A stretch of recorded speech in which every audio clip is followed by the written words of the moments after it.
Hai sahabat muda milenial di mana saja kalian berada dan apa kabarnya? Jumpa lagi bersama saya Iqbal dengan quotes hari ini. Entah mengapa orang-orang sering menyukai hahaha dan merasa ketakutan dengan hihihi, padahal sama-sama ketawa. Kali ini saya akan menyajikan upaya pencegahan demi keamanan dan keselamatan dalam aktivitas berhidroponik. Salah satunya adalah permasalahan yang ditimbulkan dari sengatan listrik akibat pompa yang tidak sehat. Nah, sahabat, dalam berhidroponik, pompa listrik merupakan salah satu elemen vital. Keberadaan pompa listrik sangat penting untuk menyuplai air nutrisi ke tanaman dan menyebabkan terjadinya sirkulasi pengairan sehingga menimbulkan kadar oksigen yang dibutuhkan tanaman.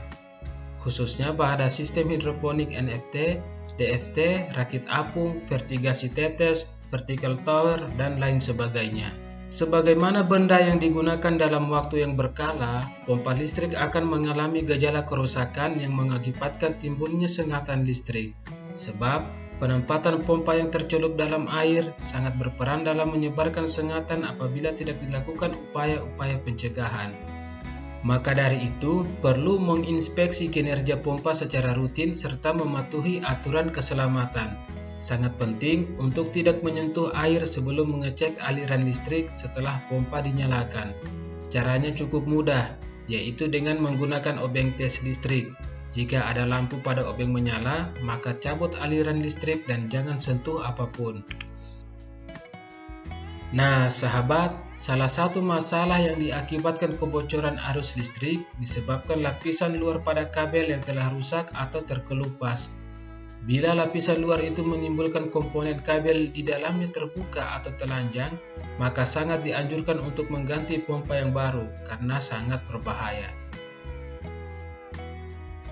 Namun, bila lapisan luar kabel yang terkupas tidak menimbulkan kerusakan pada komponen kabel di dalamnya, maka bisa diantisipasi seperti cara yang saya lakukan, yaitu dengan menambah lapisan luar kabel yang terkupas dengan isolasi listrik, serta menambahkan pelindung dari sisa kabel atau selang PE dan menebalkannya kembali dengan isolasi listrik. Tapi, cara ini tetap tidak dianjurkan untuk digunakan dalam waktu yang permanen ya sahabat. Segera lakukan pergantian pompa bila budget Anda telah mencukupi. Nah, for your information, masalah kebocoran arus listrik ini juga menimbulkan bengkaknya tagihan listrik Anda setiap bulannya. Nanti dibayarnya sih tagihan listrik. For your information kedua, bahwa pada permasalahan kabel yang terkupas disebabkan adanya gesekan antara lapisan pada luar kabel dengan penutup pompa.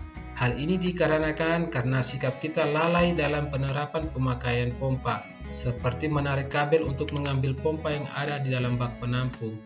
Maka dari itu, saya meminimalisir daya gesek tersebut dengan menambal sebagian kabel pada badan pompa. Selain listrik, permasalahan pada pompa juga terdapat pada rotor penggerak. Biasanya, elemen yang ada dalam rotor tidak lagi utuh atau patah.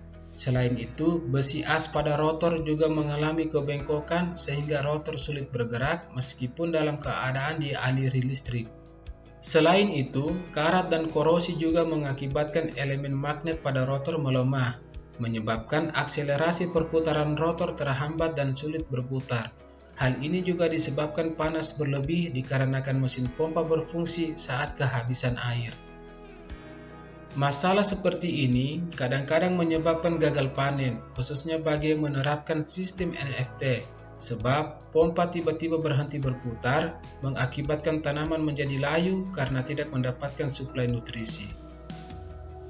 Nah, sahabat, untuk menyiasati hal di atas, diperlukan pergantian rotor yang baru tanpa harus membeli pompa secara keseluruhan, atau mengganti rotor yang lama dengan rotor pada pompa yang lain sepanjang keadaan fisiknya masih bisa digunakan. Seperti dalam video ini, saya mengganti rotor yang masih layak digunakan dari pompa listrik lain. Bukan karena rotornya yang rusak, melainkan keadaan kabel listrik pada pompa tersebut sangat memprihatinkan, sehingga tak lagi layak untuk difungsikan.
Nah, sahabat, dalam segala aktivitas keseharian, terutama yang melibatkan listrik dan air, tetap patuhi standar operasional prosedur.